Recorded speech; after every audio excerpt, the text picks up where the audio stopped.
Good day to all. Welcome to Straight Talk with Greg Middleton. My name is Alexandra. With this introduction, here is Greg. A good day to everybody, and welcome to Straight Talk. Since most of you don't know me, before I get started with my guest, Martin Gordon, I want to tell you a little about my intent here. What I believe is our world is simply broken, and I'll give you a good example of that. Let's go back to the year 2000. Since 2000, we've had 9/11, the World Trade Center, where these guys drove into the building, killing thousands and thousands of people. After that, we went into this financial crisis. Straight from there, we had a very good, our first African-American president. But they made life so miserable for him that everything he tried to do, they tried to tear down, causing all this division. And after our first African-American president, we had the nerve to have a orange president. I ain't gonna call him by name. I'll let y'all call him by name. And he did everything he could to divide this country. This is supposed to be the United States of America. What did he do? Make America white again, I guess. I don't know. I can't read his mind. So I'm saying all this, and wait a minute, and after that, then we get a worldwide pandemic, millions and millions of people dead, D-E-A-D. After that, now we got Mr. Putin. So when I say this world is broken, I can't tell you in how many pieces. So the mission of this show is to hopefully, and I'm optimistic, is get people together to start talking truthfully to one another, not at one another, and see what we can do just to pull back little pieces at a time. Because I think we're better than that, America. So today we have a very good guest who believes in coalition, and we're going to talk a lot about him. I'm going to read just a few things about him because I don't want to waste my time talking about him when he's sitting right here and he can tell you all about him. So today my guest is Martin A. Gordon, and may I ask what the A is for, sir? Some people you say it's, well, I better not tell you that. It's Anthony. Martin Anthony Gordon. So Martin is a longtime community activist. He is currently the CEO and chairman of Pasadena Community Coalition. Now, you get that term coalition because that's what I'm trying to do here, and that's why he intrigued me with his company title. Now, I know him as a friend for years and years, too, and he might not want to tell you that, but he has always been a fighter, so I ain't going to read this stuff. I'm just going to tell you about this gentleman. He's one of those people down there off in the streets fighting for people. A lot of people are talking about doing something, but what are they doing? I don't see the action behind what they're doing. I know this gentleman.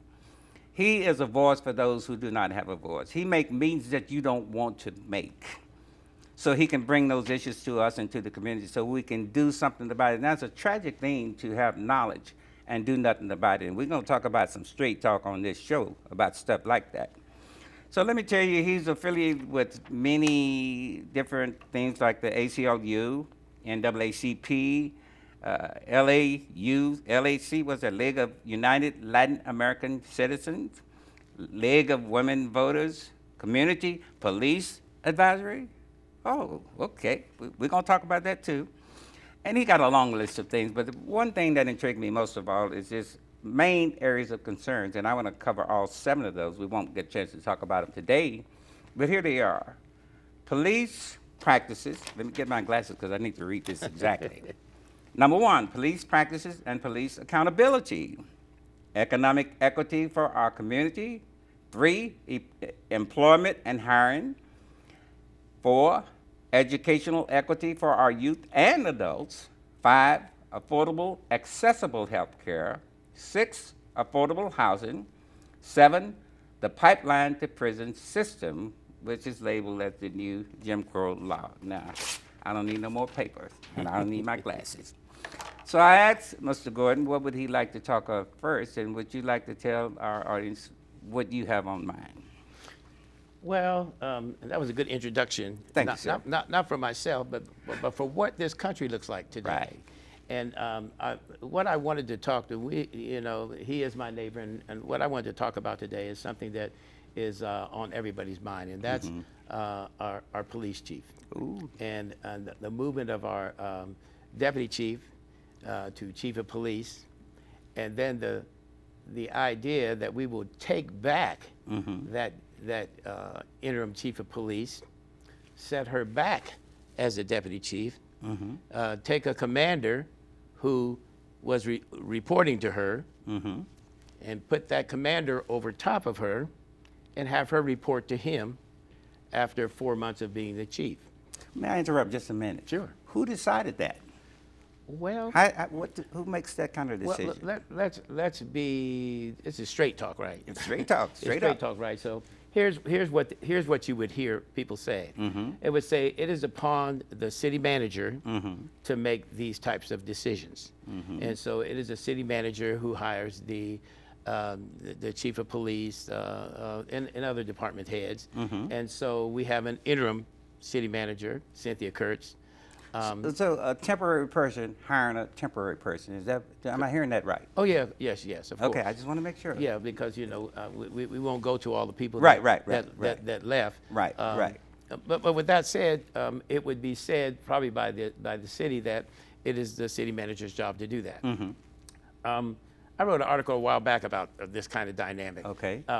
We all know that the city manager doesn't work in a vacuum. Right. And she is our chief executive officer. She's the one that makes those decisions. She's the one that runs the city. But if you think that the mayor and the city council don't impact those decisions, you're absolutely wrong. Of course. If the mayor wants something to happen, it's going to happen. If the Right. city council wants something to happen, she reports to the city council Right. and to the mayor. So it is a cop-out to say, go beat up on Cynthia Kurtz because she Right. made these decisions. She came on. She was asked to come on. Right, And when she right. was asked to come on, they said, Who hired her? well, this is the city council. So the mayor and the city council decided on that. Okay. The mayor and the city council Now, I'm decided. just trying to get myself educated, and along the way, the audience is going to learn, because they want to know these things too, if you don't mind. Yeah, no. So I'm going to play that little devil's advocate. I don't want to call myself a devil, but. So stop saying that, because I got other ideas about devils. But the bottom line is, Right. I think one of the things that people have to stop saying, and the city loves to do this. They love to do this. They say, well, listen, you go and talk to the city manager, Right, or the assistant right, city right. manager, and you talk to this person or that person. Right. And you talk to the chief of police, because the Right. chief of police has the ability to do this, or the city manager has the ability to fire a Right. police chief. And listen, we don't live in a vacuum. Right. We know, as a matter of fact, that when somebody at that high a level leaves, Right. like our past chief, like our city manager, Right. that this is orchestrated by the city council, by the city staff, those that can participate, and it is not something that is done just by the city manager, and the city manager can't become our scapegoat Right, for right. everything. I agree. I don't look to Cynthia Kurtz and say, oh, Cynthia, what are you doing? Right. I know that she has a boss. Somebody yanks her chain. Yeah, somebody. She has a boss, and so anytime things go wrong, you see someone in the place of authority in the city council, whether it be the mayor or one of the city council members, say, Right. "Oh, that's the city manager." They run. Well, your job is to supervise the city manager. Right. And so if something's going wrong, starts at the mayor Right. and falls down. So let me see if we can kind of pull this together. Our current chief of police, Chief Cheryl Moody, is Yeah. temporary. So how long is her position? I believe it's going to be. I was told by the city that she would be there for 4 months. So in April, at the end of April, she will stop being chief. She would go back to being the deputy chief, and then a white male commander would jump over top of her. Whoop. And now she got to talk to. And so the person who was reporting to her, Right. and that person had been reporting to her all the time she was deputy chief. Right. Which is, I can't remember how long, but Right. jump over top of her, and the next day, Right. no train. Right. Next day, he turns around and starts to tell her what to do. That doesn't seem to make sense to me. Well, I'm not saying what makes sense. It doesn't make sense to me either. Right. I wrote a scathing article about it Okay. because I thought it was racist, Right. misogynistic. Right. I thought it was disrespectful to her as an African American woman, Right. and as a woman, period. And I thought, not only that, I thought it was disrespectful Right. to the police department Right. and her other commanders and the people under her. Because what it said, she's a 29-year Right. member of the force. She was in SWAT. I don't want to go through all the things she was, Right. that she did before she became deputy chief. And now you're going to tell her that all of a sudden that doesn't matter. Right. And the excuse was, here was because you got to. I know you're going to ask me, so let me tell you. Yeah. Excuse. Well, what's the excuse? Well, we're going to do a nationwide search for a new chief. Right. Okay, that's great. We've done that lots of times. The deputy chief has stayed all this time. They said, well, last time we had a deputy chief and he became the chief. Well, so what? Right. If he was the right person, he's the right person. Well, we think we don't want to make that mistake again. What mistake? What to make Right. make her the chief because she's black? Well, I didn't really say that. Right.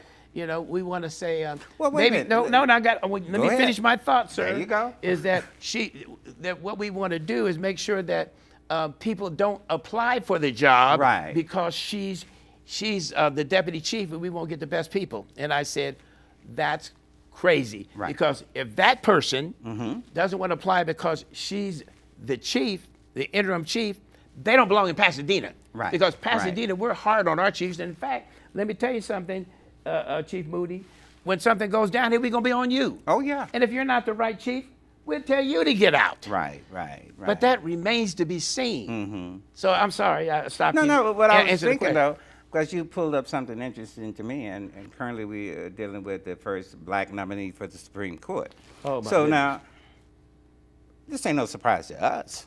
I mean, if you're black, you got to jump 2 hoops. You know, and Correct. she's black and female. So I don't want to say anything that's going to damage her thing, because I'd like to get her on this show too. But we already know that if you're black, that means something. There's 2 different schools. Like Martin Luther King had this speech he calls "To America." There's one America for white and one America for black. Now it's probably 10 Americas now. It's Muslim America, Hispanic America, all these different Americas. And that's the whole point of this show. I'm saying we got to kind of cut through some of this. I ain't gonna say crap. Is that a curse word? No. We got to cut through some of this stuff. You know what I mean? Because we can't get anything done if we're looking into all these stereotypes and all these walls and these blocks. We're like ships passing through the night and talking at each other, and we're not getting anything done. I do want to keep our focus on Cheryl Moody, though, Yes. because I have met her over the years. We've been into meetings together, mentoring our youth together. She's an outstanding, very qualified candidate. I'm just wondering, would her blackness have anything to do with this temporary stuff? Can we say that? Well, we can and we will. I mean, Okay. it's This is straight talk now. This is straight talk. It's pretty clear. talking about. It's pretty clear because no one's gonna apply for the job Right. because she's still there. Wait a minute, the person who is going to be jump over top of her and now be reporting, she's going to be reporting to him. Right. He's going to apply for the job. Well, if he's going to apply for the job, what's the difference between him applying for the job and her applying for the job? Sound like double standards here. Now, tomorrow, I watch something will come out and say, oh, no, he's not going to apply for the job anymore. Right. Or blah, blah. It doesn't make any difference. That does not make sense whatsoever. Actually, we're in the middle of a critical crisis Right. with shootings, gangs, and we just got this major incident, Right. you know, where a police officer, a Pasadena police officer, right. ran from the highway patrol with his gun. I remember reading that. You yeah. know, and wait a minute, guess what? He was slapped on the hand Double and let go. standards. And wait a minute, and Anthony McCain is dead. Oh, correct. He ran from the police. Right. He's dead. Right. I ran from the police. Wait a minute, he pulled out his gun and Wow. told him he had a gun. They told him to give him the gun. You know what he said? Who do you think you're talking to? He went and put the gun on it, back in his car. Anyway, so we got some critical incidents here. I think that it is not upon Cheryl. Right. This was done. This pat Right, on the hand right, was right, done. right. Under the previous chief, but she still has to address this in some way. Well, speaking of that, though, would something like that adversely affect her when this is done not on her watch, but if she's black and female, don't you think she'll get the blame for all of this? Well, here's the interesting thing, Greg. I mean, just public perception. I'm going to tell you the interesting thing. Whenever these things happen, they always try to push it down on the Right. on the person. They, when I say they, this collective they, Yeah, collective they. that don't want her to move forward. Right. And so even though she's going to come out in the media, and she already has said, this didn't happen on my watch. Right. And this is not something I'd have an impact on. And Right. also, by the way, people keep saying these things. Anthony McClain, you know, Christopher Ballou, they keep want to go back and try to fire officers and do these things. Right, right. Once those things are done, they're done. You know, so she was not the person who made those decisions in Right. those cases. She was not the chief. She Right. reports to the chief. And what people need to understand is that we still need to bring those issues to the Right. Civilian Oversight Right, right, Commission. right. But we need to look at them not in terms of the past and what we're going to do to fire officers. We don't Right. have that ability. What we need to do and what policies are we going to change? Look at it clearly. Talk about it thoroughly. What policies can we change so that this doesn't happen again? Because if we don't change the policy, Right, if we don't change the policy, Right, right. tomorrow when you go out to the gas station Right. and the police beat the hell out of you just like they did him, Right. nothing's going to happen because Tell the me policy didn't change. Tell me this. In fact, that's a very interesting. Who sets the policies? Who are those people sit behind these closed doors and make policy? Do we have a commission or something? Or is it a city hall or town council or city council? You know, Who does that? The policies in the police department are well thought out. Right. And, you know, we have a police union, we have the Right. police department themselves, Right. we have the city, we have the city manager, and there are long-standing policies, police policies, not Right. just for Pasadena, Right. for all the police departments that are kind of normalized. Right. But when you get to these specifics, especially in terms of brutality, Right. you know, and killing people under color of authority, Right, right. you know, you have to go and look and say, what policies are in place here now? And the Right. district attorney, and what's criminal and what's not criminal. Right. And the district attorney and the police department and the police union and the city look at this and say, our policies say that as long as he didn't come out and call him the N-word Right, and slap him right. in the face Right, on right, camera, right. probably is within policy. And so go take ahead. it a step further, that means I couldn't give you the exact policies that each one of them are looking at. That's what the Right, Community right, Oversight Commission right, is for. right. Let's look at all the policies that were in place and all the policies that were there. Let's look at them and decide these policies didn't say that was Right. not okay. Right. And so when you look at what you call is community policing, Right. and you want to look at value policing, if this is what's wrong, if this happened and you say it's okay, Right. our value in Pasadena Correct. is that our values tell us that that's not okay. So if our values say that, then we need to come back to that group and say, Right. if our value is that that's not okay, what do we need to change to make sure that our values Right. are reflected in the policies of the police department? Well, see, you're getting to a place that I really wanted to do with this show. We seem to be so full of book knowledge and forget common sense. I mean, I'm a person who likes to read and study the Bible, so I said, well, you read all this stuff and it sounds good, but if you don't practice it, you can call yourself anything you want. A parrot can talk. You know, he can probably quote the Bible scripture, but it don't mean he's in here. So Correct. all these policies and stuff like that seem like we're so full of bureaucracy. But where does common sense come in? Well, I mean, that's why I'm asking you these stupid questions. Where does common sense come in? It's not stupid. It's not stupid. Here's what happens. Common sense really tells you the answers to some of the questions that you ask. Right. Common sense, just simple common sense Right, tells right. you the idea that the chief of, that Cynthia, I got to call her Cynthia, that Cheryl, Cheryl, that Cheryl, as chief, should not be jumped over by a commander. Right. The person just reported to her all the time she was and become chief. But common sense tell you that that's wrong. Correct. And so when you go and try to say, explain this to me, the excuses and the things you get don't make Right. even common sense. It's disrespectful. Well, It's you know what? disrespectful even I'm to the sorry, police go ahead. department is the other thing that I want to make sure. Right, right. The police department should feel disrespected because all the commanders has worked hard, et cetera, et Right, cetera, et cetera. right. And they're next in line. Right. If they're African American, that's going to happen to you next. Right. And actually, Right. all of them need to take heed. If you stand around and let somebody do something to somebody else, Right. it's only a matter of time before they do it to you, Right. whether you're white, black, green, or purple. And you know, this brings in mind, like I said, and a lot of us have been watching these confirmation for the judge. And you watch these people just ridicule and howl a very well qualified, and Chief Moody, I'm sure, is the same thing, because I know her qualifications. She's overqualified. Yes. But just because she's a lady and just because she's black, they have the right. You answer me the way I want you to answer. She answered the question, then he cut it off. No. You ain't give me the answer. Wait a minute. If you shut up, fool, I'm going to answer you. I'm sorry. But Yeah, no. I mean, I was just sitting there. I could have threw a shoe through the television. You know, but this is society. This is where we are. And this is why I think we need to figure out, bring common sense back into the picture. Because I think we've long lost common sense, decency. I mean, I understand that people have their different sides of the track, and there's white, there's black, there's Muslim, there's this and that, but we're all human beings. And we live on the same planet. We breathe the same air. We share the same food. So at least we got a lot of common stuff as human beings.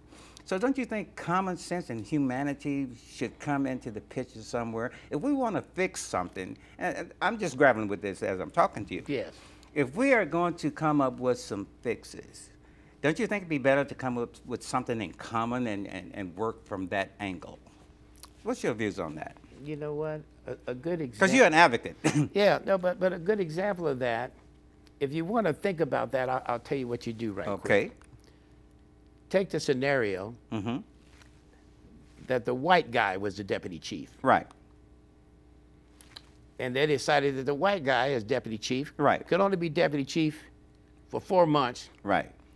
And the African-American woman who reported to him will now jump over top of him, and he will have to report to her. Right. Do you think that the power structure and that the white people in Pasadena would let that happen? The city council or anybody else? No. No. Well, Well, that's power. yeah, that's the difference. There's the difference there. When you look at it that way, you go, oh no, Right. absolutely, you Right. can't put that black girl over top of him and put Right. and do that. But when it's the other way, Right. because we don't have Right. the Power. collective power We don't. to stop this from happening, and then they can tell you whatever they want to tell Right. you, and you won't do anything about it. So that's your real issue. Well, here's the What are thing, you too. going to do about it? Right. Here's a good thing, and I see we're winding down on time, and thank you for agreeing to stay with another segment, because we hadn't even touched the surface. I mean, one of the things I wanted to talk about is, like I said, we are African Americans, so this whole thing about racism, people are afraid to talk about that. Why is that?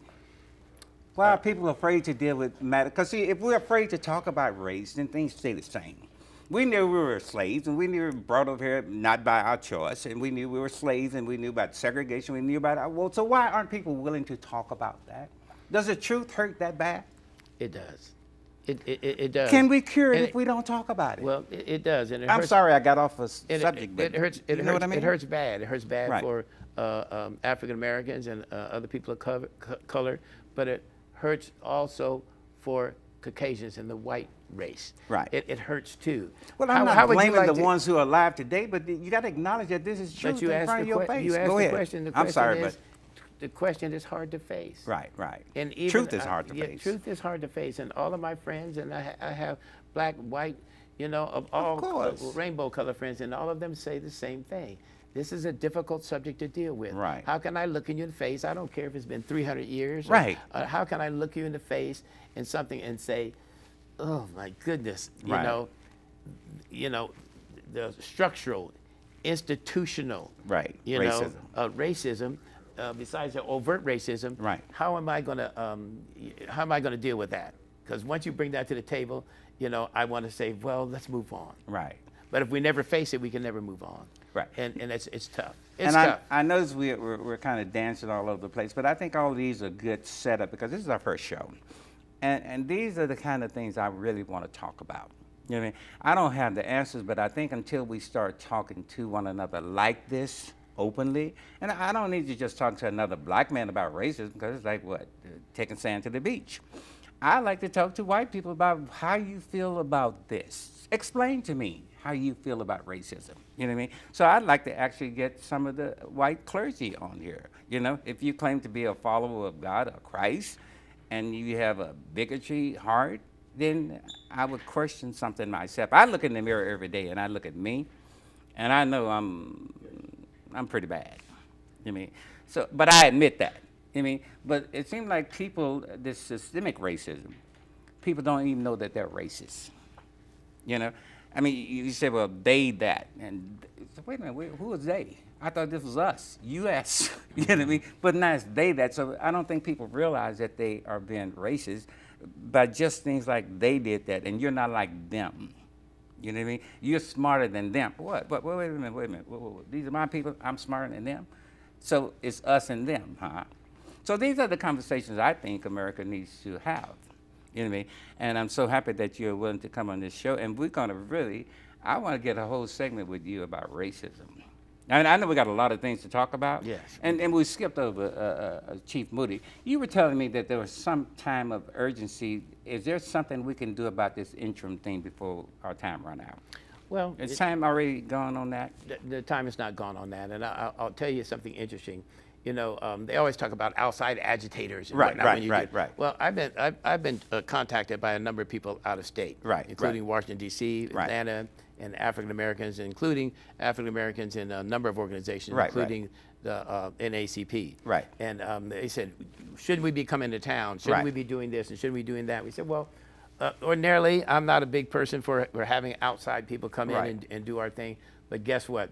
This is big. This is Pasadena.